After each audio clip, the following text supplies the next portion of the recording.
Homeless Diary, Saturday 10th of January 2026. I'm homeless in London.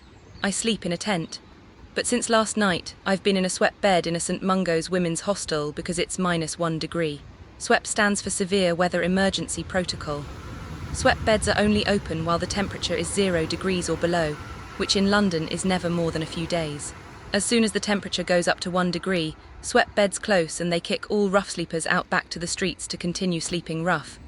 There is a storm with very strong winds and heavy rain, Storm Goretti, but SWEP is only open because it's -1 degree, not because of Storm Goretti.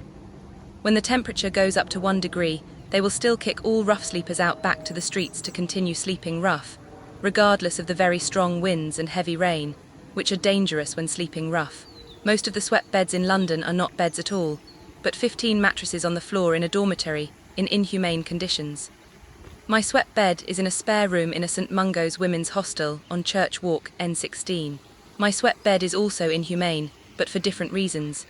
The St Mungo's women's hostel is a crack house. All the residents are crack addicts who openly smoke crack in their rooms. A resident told me she deals crack from the hostel. St Mungo's staff illegally condone it and allow them to smoke crack in their rooms so they'll stay. Because St Mungo's are profiting about £2,000 a month paid by Universal Credit for each resident. I have the windows open 24/7, but it makes no difference because the crack smoke comes under my bedroom door and round the doorframe, leaving me suffocating, very nauseous, dizzy and faint. It's causing me a sore throat and I'm losing my voice. My SWEP room is not in habitable condition. It's absolutely filthy, it's a wreck, it has no heating and there are cockroaches. Early in the morning, I went to the shared toilet. I had to take all my belongings with me to the toilet to stop them being stolen, because the St Mungo's staff refused to give me my bedroom key so I can lock it. All the residents are crack addicts. The last time I was in a SWEP bed at St Mungo's Church Walk, they gave me the key of my room.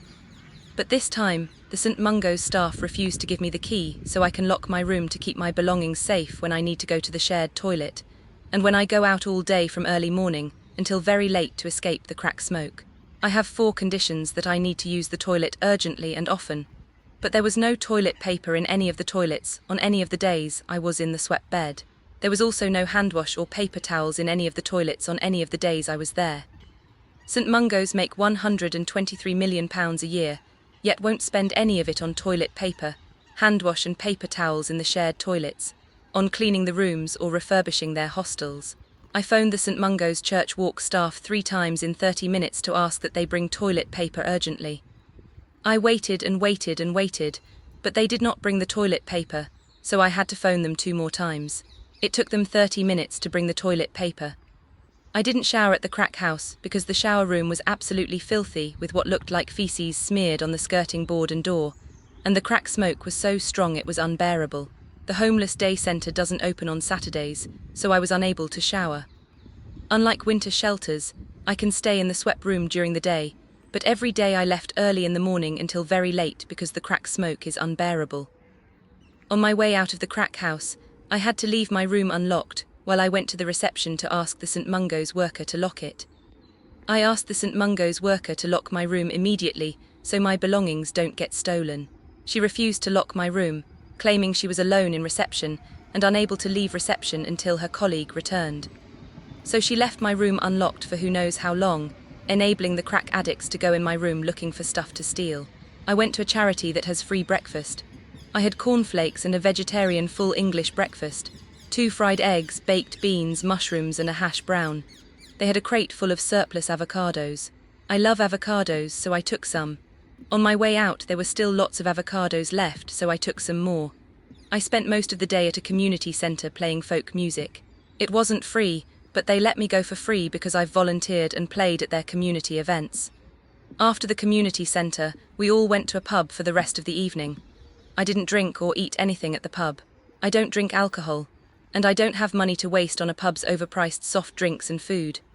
I normally go to a soup kitchen for dinner, but I can't be in 2 places at the same time, so I didn't go. I didn't return to the crack house until 11 p.m. because of the crack smoke.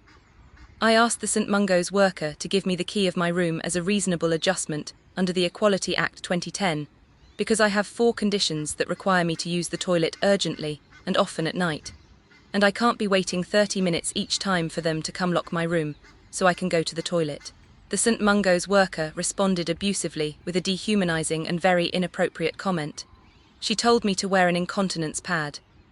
The St Mungo's staff are completely unfit to be working with vulnerable adults and running supported accommodation. For dinner, I had 2 surplus avocados from the Fee Breakfast charity and surplus yogurt from a surplus food bank. While I was sat on the bed with my bedroom door locked from inside, someone put a key in the lock on the outside and tried to unlock my room. I was very scared. I was shaking. The key they used didn't open the door because a locksmith had changed the lock a few days earlier. I remember seeing posters in the reception that a locksmith was coming to change the locks on rooms. The drug dealer was right. There are residents with the master key who go into rooms looking for stuff to steal. I barricaded the door with the fridge. It's not like I needed a fridge because the whole room is a -1 degree fridge, and anyway I don't have any food that needs to be refrigerated. I don't feel safe in the crack house. I'm more in danger than sleeping outdoors in my tent. I had to sleep with the windows open in -1 degree because of the crack smoke, so it was just as cold as sleeping outside in my tent. I slept in my clothes with one of my feather down jackets on and my insulated hat.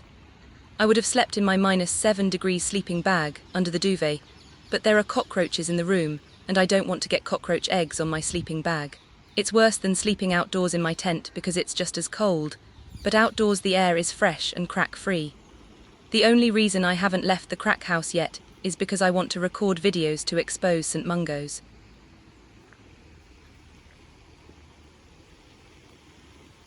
If you are homeless or have been homeless in London and would like to share your experiences of St Mungo's or Thamesreach, I'm gathering evidence for future videos, such as your experiences of StreetLink, your experiences of St Mungo's or Thamesreach homeless outreach teams, being coerced or forced on a reconnection one-way ticket abroad to falsify rough sleeping statistics in London, being coerced or forced on a one-way ticket outside London to falsify rough sleeping statistics in London, staying in a no-second night out, NSNO, shelter in Mare Street Hackney, Endell Street Covent Garden, Hither Green, Shepherd's Bush or Islington Super Hub, staying in a St Mungo's emergency bed, staying in a St Mungo's or Thamesreach hostel.